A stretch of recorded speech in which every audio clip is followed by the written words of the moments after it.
商城无人不知沈佑杀伐果断，却唯独卑微地爱着他的小妻子。一次仇敌报复，将我绑架，连消防员都寸步难行的漫天火海里，他身无一物的就闯了进来。最后昏迷的我毫发无损，沈佑却被烧毁了一只手臂。他满脸幸福地笑着，宣告全世界，说这是老天爷都见证过的我们爱的勋章。我感动落泪，趁他深夜加班，在小破网站上搜寻72种姿势，直到我无意间点进一个视频，男人没有露脸，但手腕上的伤疤是我再熟悉不过的勋章。就连巨大的金丝鸟笼里，那女人都分明有着一张和我8分像的脸，分不清急促跳动的心脏是恐惧还是伤心欲绝。我失望到了极点，决定离开，永世不复相见，亲情长相守，真情在人间。大家好，我是秋兰，欢迎观看《真情人间》。直到我盯得眼眶不住酸涩，我才陡然回过神来，颤抖着手点击继续。视频里，男人动作粗暴，进入正题。他像是发泄般，丝毫不怜香惜玉，只是一味的猛冲，弄得女人叫苦不迭。他脸虽被遮挡，可手腕上时不时露出的疤痕，时刻都在提醒着我，眼前这个失控的男人正是沈佑。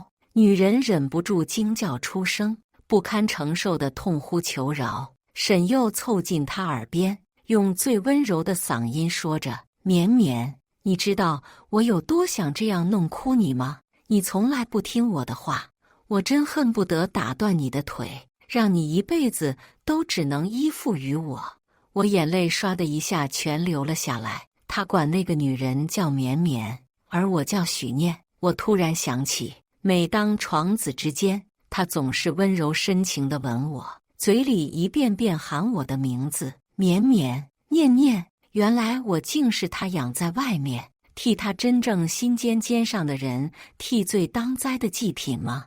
我不禁替自己笑出了声，可笑着笑着，眼泪又情不自禁地流。我一遍遍地擦，告诉自己不要为不值得的人哭，可心不会骗人。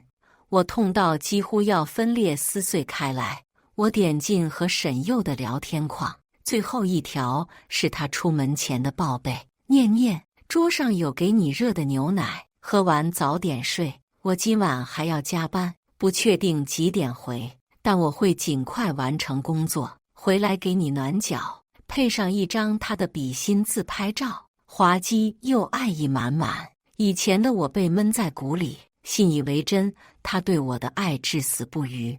现在才惊觉一切都是谎言，我不过是他们相爱过后的牺牲品。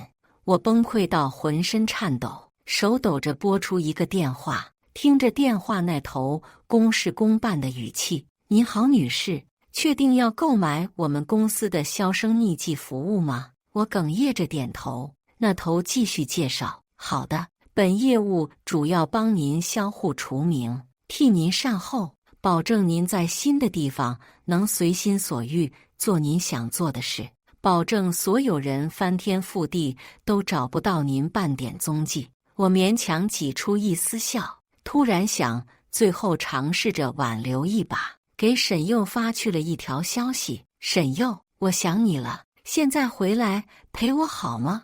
那边也很快回复：“宝宝，我在忙，稍微等我一会儿好吗？”看着他不假思索的撒谎，只是为了能多陪那女人一会儿，我自嘲一笑，对着电话那头点头确认。随着一系列刷卡支付、签保密协议等事情，那边很快给我答复：“许小姐，业务已经开始办理，3天内我们会逐一抹除您的户籍，为您隐藏行踪等。3天后，您就可以坐上我们的轮船，远渡重洋，去往新世界了。”3天，往常觉得一眨眼就过去的时间，现在竟觉得无比久远，久远到我恨不能现在就消失。沈佑回来的比我想象的快，他风尘仆仆，发尖上还有水珠。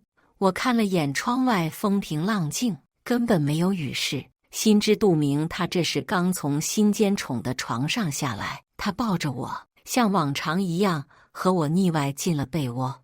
我闻到他身上一贯的清香，后知后觉，原来他每次的加班都是在别的女人床上忙活，随后又匆匆洗完澡回来继续和我睡。恶心感一下子涌了上来，我没忍住干呕一声。沈佑立刻紧张起来，喊来了家庭医生。或许是我脸哭得有些红，医生竟查出我有些发烧。沈佑心疼得红了眼，不顾医生在场，把眼泪蹭进我的脖颈，又心疼地吻了吻我被扎针的手背。整个后半夜我都晕晕乎乎的，却也没真的睡着。我察觉到沈佑离开了床边，走到了阳台外。他压低声音：“不是说让你忍忍吗？就这么迫不及待想见我？乖，等我。”他的脚步没在我床边停留，径直出门去了。随着关门声一同落下的，还有划过我眼角的泪。第二天醒来的时候，我已经退了烧。沈佑一大早为我备好了早餐，中式的豆浆油条，西式的燕窝云奶，摆了满满一大桌。他絮絮叨叨了很多，我没心思听，随意端起粥喝了2口。沈佑端着打包好的早餐出了门，临走前还依依不舍地吻了吻我。或许是高烧一场，让我想起遗忘在角落的记忆。几年前，沈佑为了让我安心，特意给他的手机安装了定位，供我随时查看。我翻找起手机，如愿找到后，立马点了进去。只见他根本没走去公司的路，反而一路弯弯绕绕，足足开了3个小时，才在一处偏远郊区停了车。随后又是步行，长达几小时的路程，他一步不歇，一直到下午，他才终于停了下来。我不禁感叹于他的耐心，也羡慕他对新奸宠的保护程度之细腻。只可惜，这份细腻和珍藏都不属于我。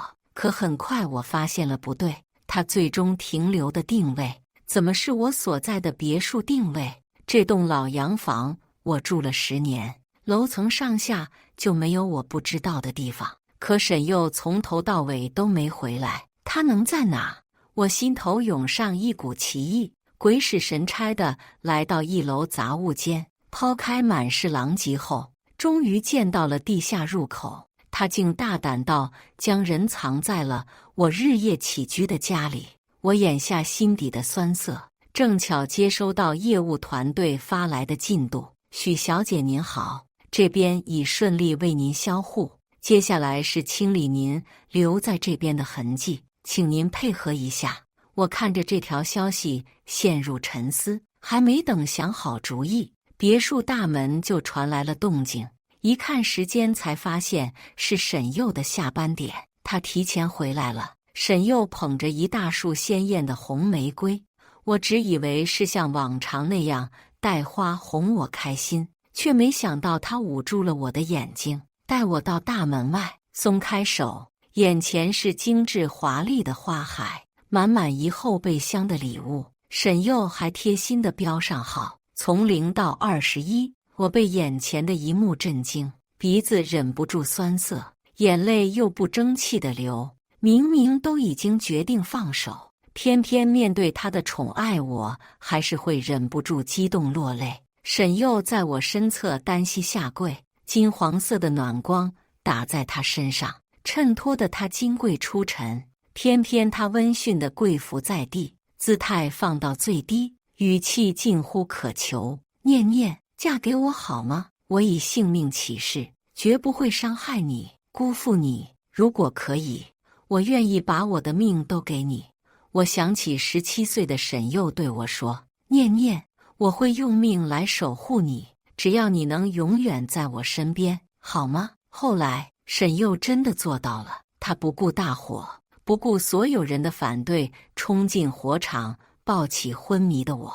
我分不清哪句话是出自他真心，可为了不给2天后的离开添麻烦，我答应了。沈佑激动得像个孩子，他紧紧抱着我，像是得到了一件失而复得的珍宝。他兴奋地攥住我的手，说现在就带我去领证。我身子僵住，支支吾吾找了个借口掩盖过去。今天日子不好，过2天选定个吉日再去吧。沈佑有些失落，好在没说什么。到了晚上，没等他给我热牛奶，我率先端了杯加了料的给他。沈佑对我毫无防备，一脸甜蜜地喝完了。即使同睡一张床，他都要像个八爪鱼一样紧紧缠住我，生怕我消失。直到夜深，身旁传来他规律的呼吸声，我小心翼翼地下楼，走进了地下室。静谧的房间里，我心跳如擂鼓。那巨大的金丝鸟笼出现在我眼前时，我还是被震撼住了。耀眼刺目的灯光下，笼子闪烁出熠熠金光，笼子里豢养着沈佑放在心底谁都不曾知道的心尖宠。那女孩睡颜恬静，和我过度相似的脸上还挂着泪珠。她被我惊醒，瞪着小鹿眼，嚣张地瞪向我。呵，你就是沈佑哥哥养在外头的小雀啊？怎么样，被火烧的滋味好受吗？他的话犹如一道惊雷炸在我耳边，更加证实了我心中所想。女孩自顾自介绍起来，我叫顾眠，自从被沈佑哥哥关进这里，已经有7年没见过外面的阳光了。他说外面太阳毒辣，怕灼伤我娇嫩的皮肤。顾眠俏皮地抬起了脚，我却看得触目惊心。只见原本盈盈一握的小腿上，骨头诡异变形地扭曲着，显然是被什么东西暴力击打后未得到治疗的骨折伤。顾眠却风轻云淡，脸上还挂着浅淡羞赧的笑意。前几天沈佑哥哥特意放我出去玩，只是因为我向别的男人撒娇讨了根冰淇淋，他回来就吃醋地打断了我的腿。你说他是不是特别霸道呀？顾眠说完，把脸陷进纯白的被子里，害羞地咯咯笑。我看见那被子上淡黄色的斑斑点点密布，早就不是情场小白的我一眼看出那是什么东西，瞬间反胃。我扶着笼子干呕，却什么也吐不出来。顾眠惊叫一声，捂住嘴，夸张的大叫：啊！你干什么？你休想破坏沈佑哥哥给我打造的家园！我被吓得缩回手，顾眠反倒红了眼睛，心疼地摸了摸挂在笼子上的那把锁，这可是倾注了沈佑哥哥满满的爱才打造出来的金锁，要是碰坏了，沈佑哥哥生气了怎么办？我眉头更加紧皱，几乎是不可思议。你难道就不想出去吗？顾眠一脸天真反问。为什么要出去啊？沈佑哥哥说了，他在外面树敌无数，你才是我的挡箭牌。我出去受了伤，沈佑哥哥不得心疼死。他话一字不假，可我如晴天霹雳，亲耳听到这个消息，还是会心痛到窒息。我和沈佑幼年相识，2个孤儿相依为伴，我们一起从乞丐嘴里抢东西，一起睡桥洞、盖麻袋。后来我们长大了，他送我去上学，自己去餐馆打工。我被班上小混混欺负，他替我出头，被打到小指骨折都不低头，硬生生扛着满头血吓跑了混混。高中初潮，他笨拙了，学着其他女生买卫生巾，给我送到女厕，再被人当成流氓追着狂奔出2里地。再到大学，他每天辛苦上班，到我下了晚自习，连澡都顾不上洗，也要陪我聊聊每天的琐事。从5岁到21岁，我们几乎形影不离。我从不知道他在心底珍藏了一个爱人，甚至爱到偏执、扭曲。我原以为如此长久的感情能抵岁月漫长，可终究是比不过男人心中所爱。顾眠是他沈佑心底的一片柔软，我不是。一只手伸到我面前，他替我擦掉满脸的泪，不解的咕哝。沈佑哥哥最是舍不得我哭了，你和我这么想，他看了也会心疼。我带你见我的宝宝，我的宝宝明天就放学了，他可乖可听话了。沈佑哥哥第二喜欢的就是他。我挺直的脊背终是再也扛不住的弯了下去，我狼狈地跪在地上，一遍遍自虐似的回忆沈佑曾给我的承诺。他说：念念，生育好苦，有你陪着我就够了。18岁的沈佑送我的生日礼物，一是他自己，二是一封结扎手术单。他为了给我安全，亲手葬送了未来的孩子，却在我不知道的地方和别人有了爱情的结晶。我不敢深想，沈佑是从什么时候认识了顾眠，他们又究竟相爱相伴了多少年？越想我越觉得自己像个笑话。逃也似的离开了地下室，身后的金丝笼里，顾眠脸上天真无邪的脸色慢慢沉下来。一天，还有一天，我就可以彻底离开这里了。等沈佑醒来，我早已想好了这一天的应对之法。我扬起违心的笑容，挽起他的胳膊撒娇：沈佑，既然都求婚了，是不是该度蜜月了？沈佑宠溺地环抱住我，和我十指相扣。宝宝想去哪？我们坐直升机直达怎么样？他变戏法似的从手中凭空拿出一串钥匙，我佯装惊喜，拉着他去了有名的空中旋转餐厅。他邀功似的带着我在天上转了一圈又一圈。我估摸着时间，业务团队应该已经把我的东西都清理干净了。日落黄昏，我们玩得尽兴。沈佑看向我的眼神极度痴迷，像入了魔。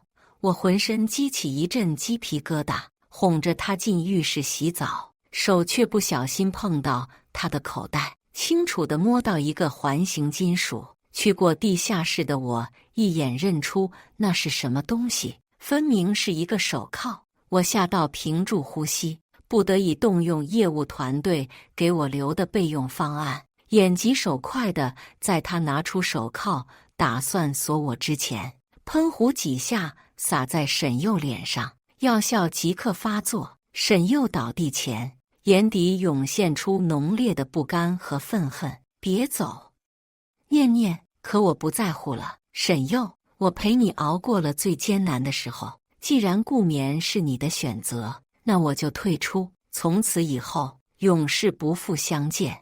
我连夜坐上团队的车，一直到上了游轮。游轮行驶在大海上，才终于松了口气。沈佑那个疯子，我终于逃离他了。只是我怎么都想不明白，他藏在身上一整天的镣铐到底是什么意思？他难道也想把我关起来？这个念头一出现，我几乎是下意识打了个寒战。地下室里顾眠的惨状我可记得清清楚楚。沈佑虽然爱他，但他的爱明显是偏执且疯狂的，仅仅是因为吃醋，就生生折断了他的腿。还有顾眠浑身密布的青紫，当时在地下室我都震惊到失语。究竟有多爱沈佑，才会占有欲强到恨不能把他全身都刻上自己的印记？海风腥咸，吹乱了我的发丝，也把我从回忆中剥离。7天8夜的海上漂流，我们已经来到了相隔数万公里以外的挪威。业务团队包含的手续齐全，我在这里重新拥有了名字和正统的身份。我投身于工作，和同事一起在极夜下欣赏极光，一切都是那么的美好，美好到让人恍惚。相隔数万公里的内陆，药效散去的沈佑转醒，他第一时间摸向手铐，发现手铐还在，脸色瞬间变得凝重。沈佑焦急地在别墅里寻找，呼唤我的名字，却得不到任何回应。他的声音甚至在回荡。沈佑这才仔细打量起这个屋子，只见原本堆满他们幸福生活中的小物件，一个都不见了。他们曾经一起插过的花瓶，他们一起在夜市摊上拼凑的 Hello Kitty 拼图碎片，以及那放在床头柜上他无比珍惜爱不释手的婚纱照。沈佑惊恐地瞪大了眼睛，不可置信地重新扫视屋子一周。不是幻觉，许念真的消失了。这些天许念不自然的表情和诚惶诚恐的语气，他都发现了。可他还没来得及做出什么，许念就先一步跑掉了。可为什么？为什么？他明明已经答应了自己的求婚，到底为什么要逃走？沈佑神情癫狂，大肆在房间里打砸泄愤，直到一个玻璃杯碎裂，声音传入他耳朵。沈佑怔怔望着那杯以往都是他端给许念喝的热牛奶。就在求婚成功的当晚，许念一反常态地将牛奶给了他喝，而那一晚他睡得格外安稳香甜。沈佑几乎是下意识想到什么，他跑到1楼的杂物间，果不其然看见了满地狼藉，明显有被人翻动过的痕迹。正在熟睡中的顾眠被急促的脚步声吵醒，他揉着惺忪睡眼，见到沈佑来，他扬起天真无害的脸：“沈佑哥哥，你想我啦？”出乎他意料的是，沈佑一把掐住了他的喉咙，手上力道大的仿佛下一秒就要掐断他的脖子。沈佑双眼猩红，呼吸粗重的胸膛和背都在起伏，他死死盯着顾眠，声音一字一句，咬牙切齿：“顾眠，你到底都和许念说了什么？”顾眠几乎窒息，眼泪从眼角滑落，滴到沈佑手背上。下一秒，他几乎像是被烫到般缩回手。顾眠带着浓重哭腔：“沈佑哥哥，我没说错话啊，就是把你平时对我说的那些话，一字不落地讲给他听而已。我有错吗？”女人娇滴滴地软倒在地，揉着泪眼大哭，却半天等不来男人的安慰。沈佑听着这话，先是一愣，随后陷入回忆，那些他曾对顾眠说的：“我恨不能打断你的腿，让你一辈子只能依附于我。念念，别哭，我会心疼。你的眼睛里能不能只装下我一个人？再看别的男人一眼，眼睛就戳了好不好？念念，你知道我有多想这样弄哭你吗？”可这些话都是他在将顾眠当成许念的情况下说的，从始至终，他顾眠都不过是许念的替代品而已。他何德何能把自己当作心尖宠，还跑到念念面前胡说八道？沈佑气疯了，他拼命在顾眠身上发泄着他的怒意。女人一声惨过一声的叫喊，也换不回他一丝心软。替代品终究不过是个物件，沈佑至始至终都没把他当作人来对待。许念是陪他同甘共苦的爱人，念念为他受了太多苦和难，那些他从不舍得用在念念身上，但心底不断滋生的爱和嫉妒在激发，在扭曲。不得已，他用一颗糖哄走了和许念有8分相似的顾眠，从此他成了另一个许念。今天许念给别的男生讲了一道题，那男生盯了一眼他的嘴唇，沈佑就回到关着顾眠的地方，恶狠狠地亲吻，肯咬起他的嘴唇。别让我再看到你和别的男人说话好不好？再有一次，咬烂你的嘴。明天许念又不小心和男生撞了一下头，他回去就摁着顾眠的头砰砰撞墙。都是男人，他什么心思我最懂。念念，你不要着了他们的道。后天许念被人送了表白信，他吃醋成疾，摁着顾眠弄了一次又一次。他把不敢对许念做的所有偏激带着伤害意味的事，都施加在了顾眠身上。7年，整整7年，久到顾眠都快忘了自己是谁。他把自己当成沈佑口中的念念，深以为沈佑是爱他成狂。2个心理不正常的人凑在一起，生下了一个女儿。沈佑发完疯，将顾眠扔在地下室，不管不顾。走前甚至没有关上金丝笼的门，那象征着他扭曲磅礴的爱的金锁，也因此成了一堆破铜烂铁。许念被他逼走了，顾眠这个替身自然失去了他的作用。他要找到许念，亲自给他戴上脚铐，再重新打造一个更大更具舒适性的金笼子，把他关在里面，一刻都不和他分开。挪威的森林里，我的工作是守在血液，记录分析极光每一次出现的规律。正当我悠闲地欣赏绚烂极光的时候，手机收到紧急通知，是业务团队那边发来的。许女士，您的位置已经暴露，如果不想被故人找到，请及时转移。我皱眉，打字问：什么意思？不是说你们绝对保证我的行踪隐秘的吗？怎么就暴露了？对话框显示对面正在输入中，显示了许久，也不见蹦出个有用的信息。良久，那边才磕磕绊绊发来一句：抱歉，沈先生，他实在是给的太多了，而且他还扬言，我们不提供你的住址，就要把我们全都碎尸万段。抱歉，许女士，生死关头，我们只能各自保重了。说完，无论我再怎么生气，短信轰炸对面，对方都跟死了一样，一字不回。我简直要气炸了肺，又不得不进屋收拾行李，紧急转移。要是沈佑抓了回去，后果不敢设想。坐上观光车前往车站的路上，我遇到了一群黑人小伙，谁都没有说话，可是我明显感觉到他们的视线落在我身上，不怀好意的、大量的、色眯眯的。我拢紧了怀里的包，努力将自己缩起来，减少存在感。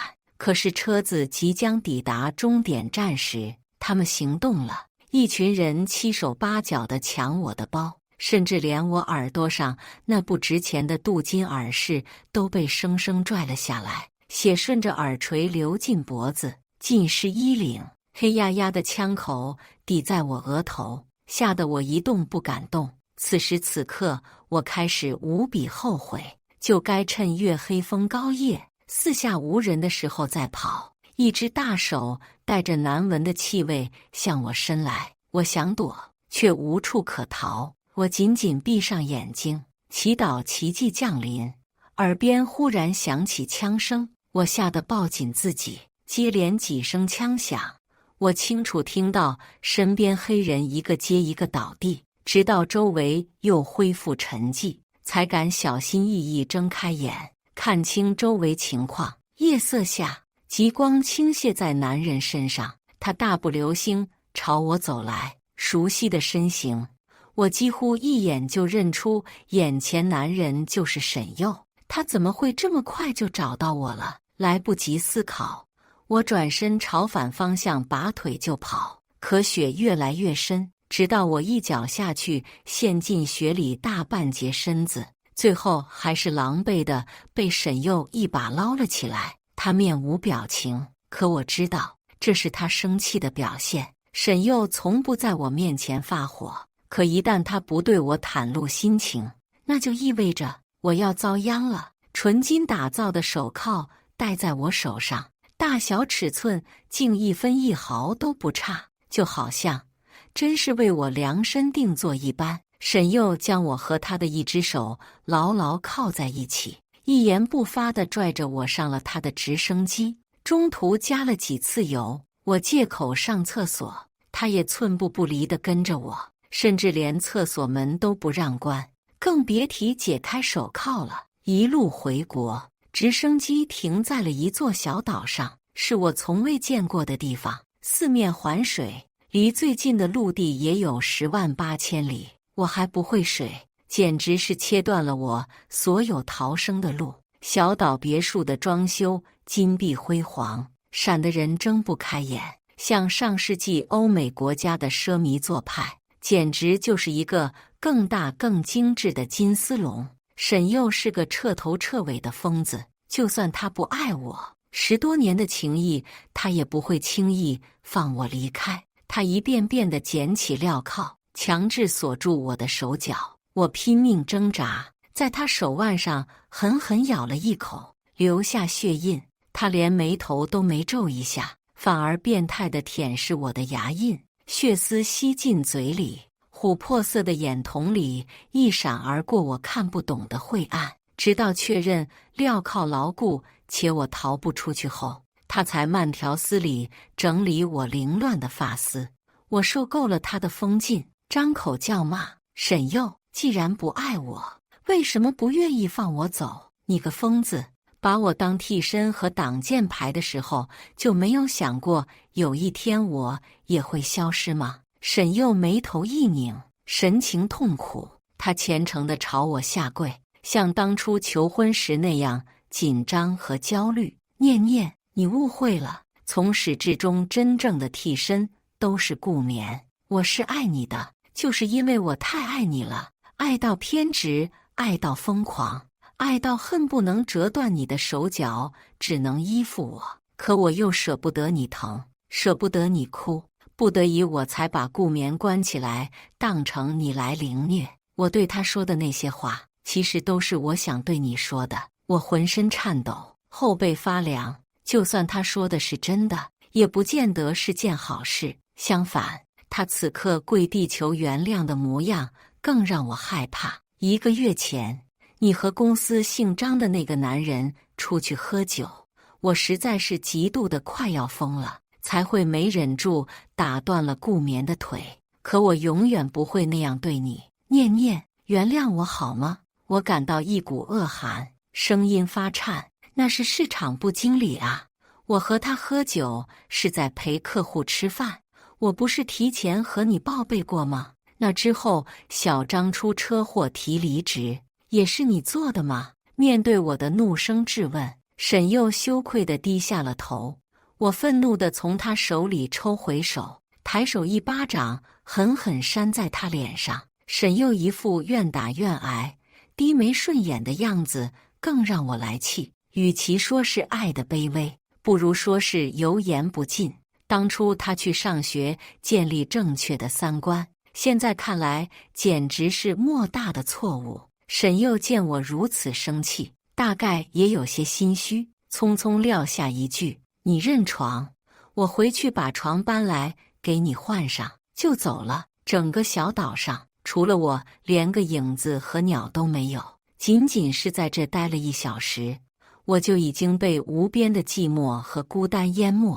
不敢想顾眠是如何在那个地下室待了7年之久，想到他是无辜被抓起来囚禁的，我就不免心痛几分。若不是因为我，他或许会有更光明璀璨的人生。想什么来什么。沈佑回来的时候还带上顾眠，女人怯生生地跟在沈佑身后，眼神好奇地打量四周。外界的一切对他来说无疑不是新奇的。顾眠说不愿离开我，想陪在你身边和你说说话。我想你应该也不忍看他什么也不会独自去外面流浪吧。沈佑眼神带着希冀，不知是真心为我着想，还是为他的一己私欲。我在心里自嘲一声，终归是没说什么。床很快铺好，沈佑叮嘱顾眠一句好好照顾我，便出门买生活必需品去了。沈佑前脚刚走，顾眠脸上就笑意全无。我看了看顾眠身上没有任何束缚他自由的东西，忙招手唤他：顾眠，你现在就走。沈佑回来我就跟他说是我把你赶出去的，趁现在快跑吧，不然就来不及了。我声音焦急，和一脸悠闲的顾眠形成反差。走？我为什么要走？我走了，好让你独享沈佑哥哥的爱吗？我说过了，沈佑哥哥爱的是我，他把一切手段都用在我身上，折磨我，看我哭，看我叫，看我求饶，让我发誓说永远不会离开他。这难道不是爱吗？顾眠常年不见阳光的脸苍白如纸，唇色却红得像血，和他本人一样让人可怖。我想起第一次问他想不想走的时候，他也是这样天真反问，脑子里莫名蹦出一个名词：斯德哥尔摩综合征。顾眠在地下室7年，恐怕早已在畸形的爱中喜欢上了这种感觉。我牙齿都止不住打颤，太疯了，一个个的都是疯子。我本想着他若能逃出去，便也能返回来救我，现在连着一点微薄的希望都覆灭了。我心如死灰，手一点点垂了下来，直到一道寒光反射进我的眼睛。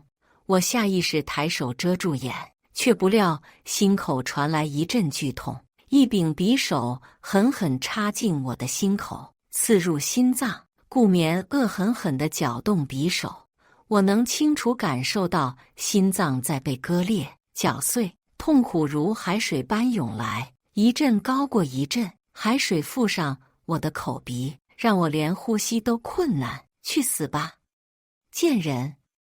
让你跟我抢沈佑哥哥的爱，等沈佑哥哥回来，我就把你扔进海里。再说你跑了，他一准会把你当垃圾抛之脑后。你死了，对谁都没有影响。顾眠用最软糯的强调说出最残忍的话，他的笑声刺耳，嘴角狰狞。我无力地倒在地上，感受生命力的流失，血一点点从心口流出，在大理石上浸出一大片血花。别墅的大门再次被推开，刚走没多久的沈佑去而复返，他嘴角还扬着笑，一手拿着冰糖葫芦，一手拎着草莓。念念，看我给你带了什么？当当当当，是你最爱的冰糖葫芦和草莓。我看到第一时间就给你买回来了，别生我的气了好不好？以后一定多带你出去走走。沈佑殷勤讨好的语气，在看见倒在血泊中的我那刻戛然而止，手中的东西失去控制掉在地上，四分五裂。念，沈佑亡命徒般向我狂奔，一把推开顾眠，看着他慌乱无措的眼神，我无力地摇摇头，嘴角猛地吐出一口血，什么话也说不出来。沈佑颤抖地伸手在我心口上的匕首虚握了握，回过头眼神狠厉地看了眼顾眠，嘴里发出困兽般的嘶吼：顾眠，谁给你的胆子伤害他的？我要让你偿命！有关我的承诺和誓言，沈佑一向说到做到，正如此刻，他脚步沉重地离开我，转身毫不犹豫冲向顾眠，两只手死死掐住顾眠的喉咙，本就纤细易碎的脖颈在他手中更是如脆瓷一样，用力一握就折断了，清脆的咔嚓一声。顾眠甚至连临终遗言都没来得及说一声，倒在地上时连眼睛都没来得及闭上就咽了气。沈佑抱起我飞奔上直升机，他把我固定在副驾驶上，害怕得手都在颤抖，眼泪从他的鼻尖滑落，滴进我嘴角，又咸又苦。念念，坚持住，我们马上到医院了，我给你移植心脏，我们器官是匹配的。你相信我，不要睡，千万不能睡。可是眼皮越来越重，几乎不受我控制，最终我还是麻木地闭上了眼。没成想自己还有再次睁开眼的机会。雪白的天花板在眼前，犹如一场幻梦。仪器滴滴答发出规律的机械声，医生推门而入，惊喜道：徐女士，您终于醒了。太好了，手术成功，暂无明显排异反应。手术排异，我抬手摸上心口，应该是注射的麻药还没过去，没什么痛感，但能清楚摸到有缝线。